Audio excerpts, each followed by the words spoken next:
صحة شريفتكم. الليلة نحكي لكم خرافة بو نية. يا سادة يا مادة، يدلنا ويدلكم للخير والشهادة.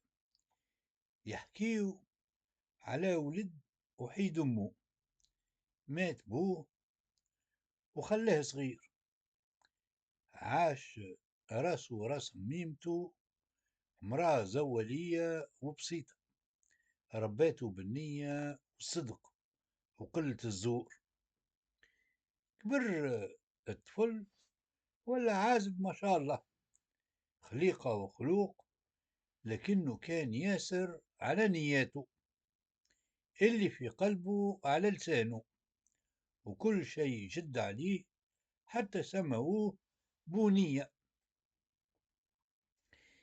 برا يا زمان ويجا يا زمان، كبرت الأم، حست روحها تعبة وتكمل في أياماتها.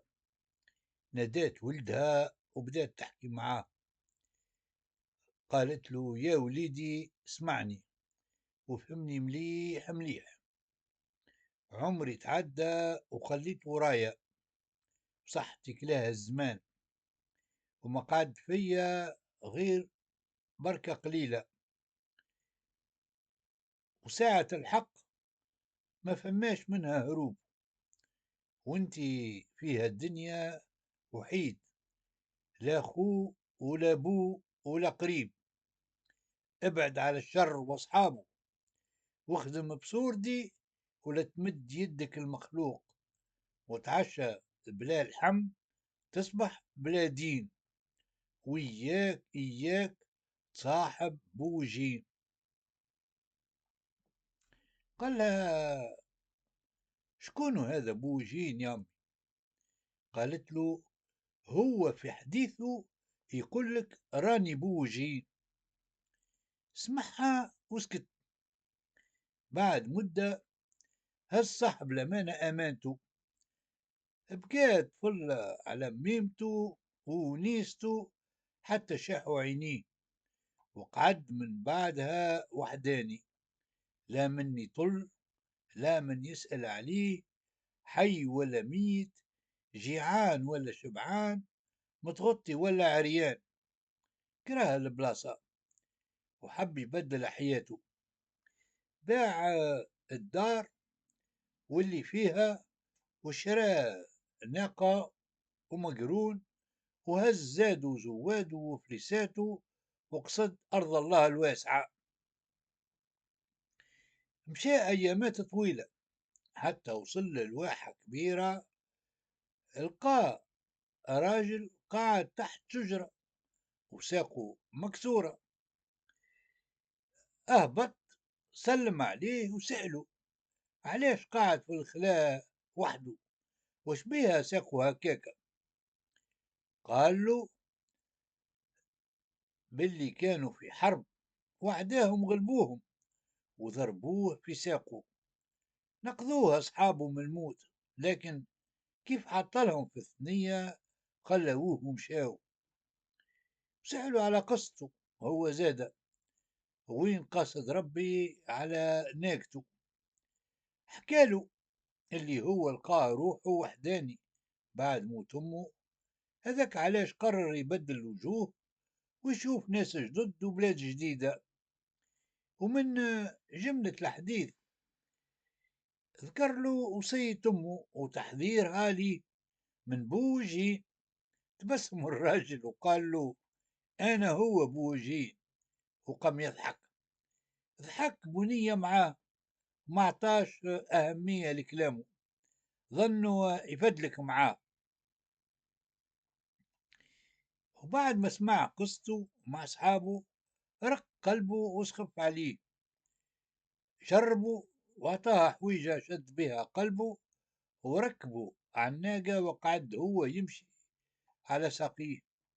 مشاو مسافة باهية والحال سخون، حتى وصلوا البير في وسط الصحراء. بنية تعب وسخن وعطش من المشي، حتى لعبت عليه الدوخة، وقف باش يعبي شوية ماء في القربة متاعه ويبرد حالته شوية، لكن ما عرفش كيفاش يعمل، خاطر ما ثماش سطل على البير. قال له الراجل: ما تخممش، توا نهبط بالحبل وانت ارميلي القربة نعبيها ومن بعد طلعني. قال له بنية: والله ما صارها كيفاش، انت مكسور وتهبط للبير، شد لي الحبل توا نهبط انا نعبي لك القربة واشرب وشرب الناقة، ونزيد نعبيها لك مرة ثانية باش نلقاهم ونشربوا في الثنية، ومن بعد شد لي الحبل باش نطلع. يا سيدي شدوا الحبل وهبط بنية بالسياسة للبير، عبى القربة المرة الأولى، طلعها الراجل، قعد يستنى فيه حتى يشرب ويشرب الناقة ويعاود يرميها له.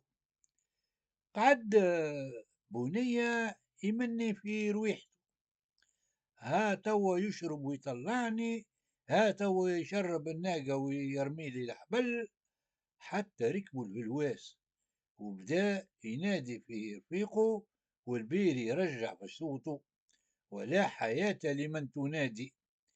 بو وجهين عبى كريشته، شرب الناقة، ربط القربة في جنبها ورمى الحبل حذا البير وشد الثنية وخلى مول المول في قاع البير وحده. قعد المغبون يبكي ويمخط على حظه المسود، وتذكر وصية أمه تحذيرها ليه من بوجين، وقعد يصرفق في روحه بالكف على تصديقته. الآخر يقول له: أنا بوجين، وهو يضحك وما هوش هوني. اللي كسبه في الدنيا الكل هزوا الغريب ومسحلوا شواربه، ولو كان ما يتعدى حد من غادي ويفيق بيه يموت ويتهرى وعظامه وما يسمع بيه حد. بكى حتى هزوا النعاس، فاق يلقى الدنيا ظلام دحسة تغش مسكين، وقلبه تخلع من الخوف.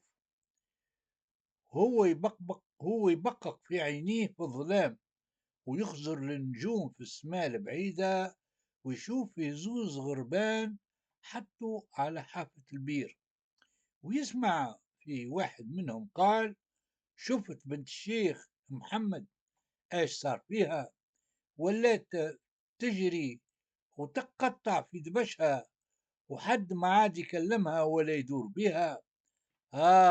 الدنيا شكون كان يقول الطفلة اللي تنافسوا شبان الدوار على محبتها يصير فيها هكا وتولي مجنونة. جاوبوا الآخر قال له: تستاهل، حتى هي قداش كانت مغرورة، وبوها قداش كان متخطرس ومتكبر، هذاك الكل من تحت ايديا، هاني خليتها مهبولة وكسرت شوكة بوها، وخليت حتى أضعف خلق الله ما يخزر لهاش بربع عين.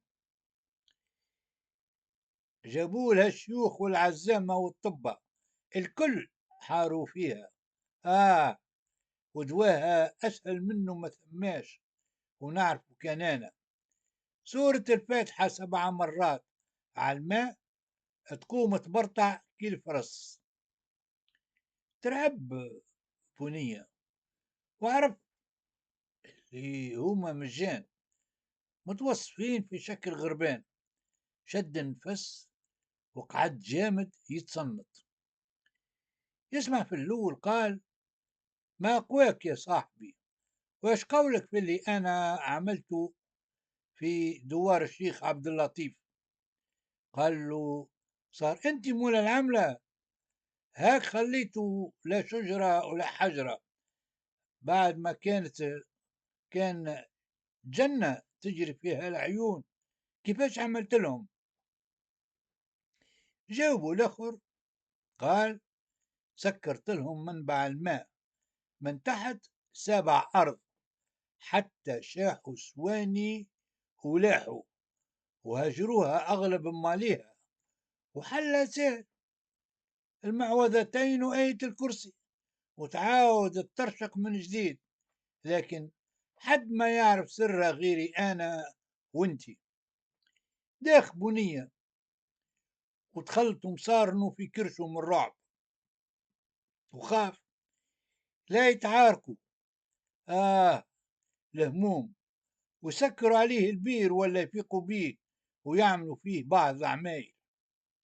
ومرتاح كان كيتارو بعيد، وقتها مد سويقاته وقعد يستنى في الصباح، ثماش ما ربي ينظر له بعين الرحمة ويرسل له صديق فيها ذيق. طلع النهار وضوى عليه البير، وهو قاعد يستنى وتربق في وذيناته ويسمع في صهيل خيول وحس حوافر وحديث ناس على البير. بدا يصيح ويصفق ويخبط في وجهه وينقز في الماء، ما عرفش كيفاش يعمل مسكين باش يجلب الانتباه متاعهم، حتى طلوا عليه وسألوه: بسم الله الرحمن الرحيم، انت انس ولا جان؟ قال لهم: انا انس والله، انا انس، اشهد ان لا اله الا الله واشهد ان محمدا رسول الله، خرجوني راني باش نموت. رماو له الحبل، عبالهم الماء ليهم والخيل متاعهم وللطريق، طلعوه سألوه على قصته، حكى لهم حكايته وغلبته مع بوجين، وعرض لهم جاه ربي يهزوه في ثنيتهم الدوار الشيخ محمد. وافقوا وهزوه معاهم. بعد مشي 3 أيام وصلوا للدوار المقصود وخلاوه وكملوا طريقهم. سأل الناس، نعتوه على دار الشيخ، دق الباب، قال له: ضيف رب العالمين، تقبلني عندك الليلة؟ رحب به الشيخ محمد، عشاه وصر معاه. وقت النوم قام باش يوصلوا لبلاصتو اللي باش يبات فيها، حتى سمع عياط وغريد، ودخلت طفلة صبية يخلق الرحمن في زينها وخيالها، تنتش في شعرها وتشق في حوايجها بعيد الشر كالمجنونة. قال له: يا سيدي شبيها ما لاباس؟ قال له الشيخ: هذه بنتي الوحيدة، رقدت وقامت ولات فيها الحالة، ما خليت ما عملت لها ونفع ربي. قال له: ايش قولك كان نداويها باش تكفيني؟ قالوا: نعاهدك بربي نعطيك اللي تحب، غير تبرى بنتي وترجع لعقلها. قرأ الفاتحة 7 مرات على الماء وأعطاها تشرب وتشفى به. يا أخي الطفلة حلت عينيها فيه كالمصدومة وخزرت لبوها ولحالتها، وفي الحين مشات تجري سترت روحها. فرح الشيخ وبدا يعنق في هاك الراجل ويبوس ويبكي ويستكثر في خيره، وهو مش مصدق اللي الغمة جلات عليه وعلى بنته. قال له: نحب المكافأة متاعي يا شيخ. قال: ويه، عالظال لينا مين، شنو تحب؟ قال له: تزوجني بنتك.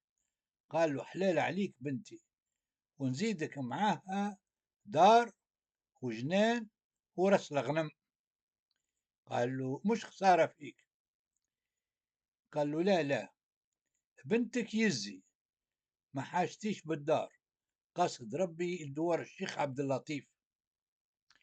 قال له: واش هزك غادي، ايش عندك تعمل فيه، اما ليه هجروه وانت مشيله؟ قال: ويه مشيله باش ننقذ ماليه من القحط اللي نزل بيهم ونحيي الأرض والعباد. ملقاش شيخ ما يقول. الصباح صار رجل الفرس بزادها وزوادها، وعطاها فلوس، وهز بنية عروسته وقصد بلاد الناس. هاك المغبون بنية توا عاد بدات الأيام تزهالو، ضرب على قلايب وللات البنات، وناسب شيخ القبيلة بالذات. خليناه شد ثنية لدوار الشيخ عبد اللطيف، اللي القحط وقلة الماء حتحت الجر وفتفت الحجر. وصل للدوار قصر دار الشيخ، قدم له نفسه ومرته، فرح بيهم، حطوا فوق راسه، عشاه وسهر معاه، قعدوا يحكيوا من جملة الحديث. جبد له على كراماته وقدراته العجيبة.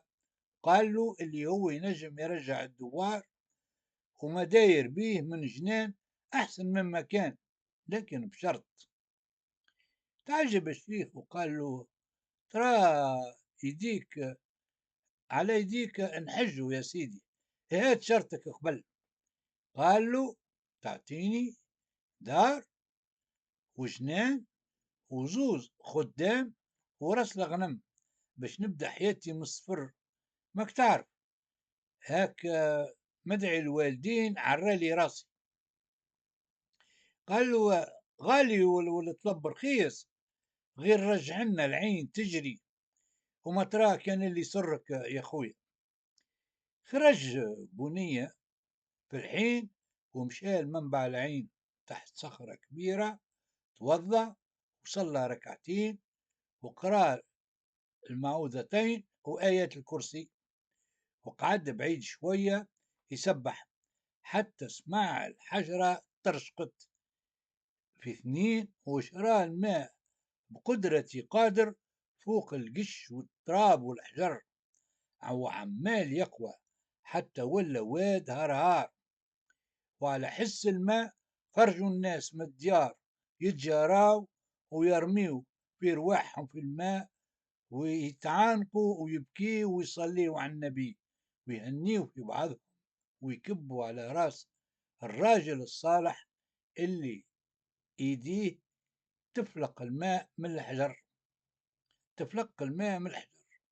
جازاه الشيخ وزاد له في الهدية، وعاش في أحسن دار وأحسن جنان، عيشة هنية. برا يا زمان ويجا يا زمان. هو قاعد قدام داره والمح الناقة متاعه جاية من بعيد، ويتبع فيها هاك اللي ما يتسمى. كي قرب له قام له سلم عليه وقال له يا أخي ما عرفتنيش؟ قال له لا، من غير محقرانية، ما عرفتكش يا سيدي. قال له البعيدة يسود وجهك، نسيت الراجل اللي نحيت له ناكته وفلوسه بكل صحة رقعة، وخليته في قاع البير في الخلال مخلي. تصدم الآخر، ولا يوكوك ويهز فيه من ساقيه لراسه. قال واه كيفاش انت وكيفاش وليت هكا؟ حكاله بنية اللي صار معاه. هيا طلب منه سماح وعويناته تدمع. قال غالب الشيطان يلعن ويخزيه، ملا انا على جيت، ما هو باش نرجع لك ناكتك، يا ما فلوسك راهم تسرقولي. قعد يهز من الخابية ويصب في الجابية ويستنبط بالأعذار والقصص. المهم سامحوا بنية وعرض عليه يتعشى ويبات، وشد ثنية الصباح، حلف عليه بمين اللي عنده ما يكم ما يعمل ويلزمه يمشي في الحال. شد فيه بنية صحيح، يهز الناقة معاه لوجه الله. شد ثنية، مرة يجري ومرة يهرول ومرة يمشي الرحلة، حتى وصل للبير بعد نهارين من المغارب.